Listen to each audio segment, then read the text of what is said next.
Bueno, aquí les dejo este sonido que hice sin sampler. Es el sonido de cañaveral en un Tritón Lee.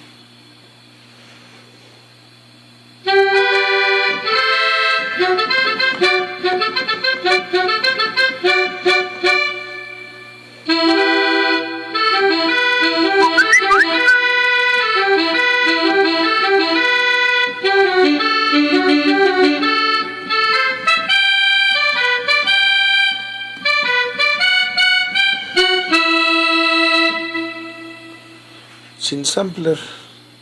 Todo lo puedes editar aquí en tu teclado, en tu TR. Lo que es TR y Tritón Lee. Vale, le quitamos la... Para que vean que no es truco. Quitamos esta madre. Que son pura gastadera de dinero.